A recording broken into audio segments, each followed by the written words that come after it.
આજે તો કામમાં 4 વાગી ગયા, પણ થોડોક ટાઈમ કાઢી નાખ્યા. હાલો, આ મહેમાન અમારા આવેલા છે અમદાવાદ થી, તો એને કઈક લઈ જવો પડશે કે નહીં. જો આને તૈયાર થવામાં 5 વગાડી દીધા, પણ છેલ્લે તોય દુપટ્ટો જ બાંધ્યો. શું કરવું આનું? 10 રૂપિયા રિક્ષાવાળાની ટિકિટ દીધી ને સીધા પહોંચી ગયા ક્યાં? કરમનાથ મહાદેવના દર્શન કરવા માટે. આ મંદિરની ખાસિયત ઈ છે, અહીંયા છે ને શિવલિંગ નાનામાં નાની છે. જો તમારા ભાઈકમાં હોય ને તો દર્શન થાય. જો ફૂલમાં દેખાય કે નહીં, જેને દેખાતી હોય ને કોમેન્ટ બોક્સમાં કહેજો. મંદિરની વાત કરીએ તો જો મંદિરનો નજારો આવો કઈક છે, અને આ મંદિર છે ને કાપોદ્રા તાપીના કિનારે જ આવેલું છે. જે લોકો સુરત રહેતા હશે ને એ લોકો તો દર્શન કરી જ ગયા હશે. Thank you.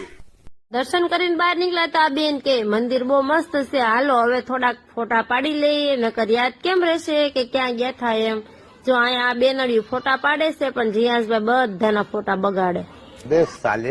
અબે સાલે જીયાસ કોઈને ફોટા પાડવા નહીં દે. હાલો સિકંજી પી લે. સિકંજી પી લીધું. જીયાસભાઈ જો મસ્ત મસ્ત બ્લુ કલર નો ફુગો લઈ લીધો. શાબાશ.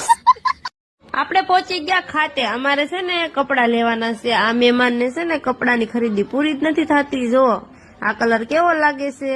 કપડા પસંદ કરવામાં 9 વાગી ગયા, પણ એકના હાટાના 6 ડ્રેસ લઈ લીધા. કોઈ તરીકા ભીખ માંગને કા? જમવાનો ટાઈમ થઈ ગયો હતો તો આપણે પહોંચી ગયા ઘરે. હાલો જમવાનું બનાવવું પડશે ને, આપણને થોડું કોઈ બનાવી દેશે. જો મારે ફુલાવ બનાવવાનું છે તો મેં બાસમતી બાફી નાખ્યા છે અને વઘાર મારી દીધો. તો આ બેન કે લાવો હું ગોટાનો આથો કરું. જો એ ગોટા બનાવે છે અને મારા ફુલાવ બનીને તૈયાર થઈ ગયા છે.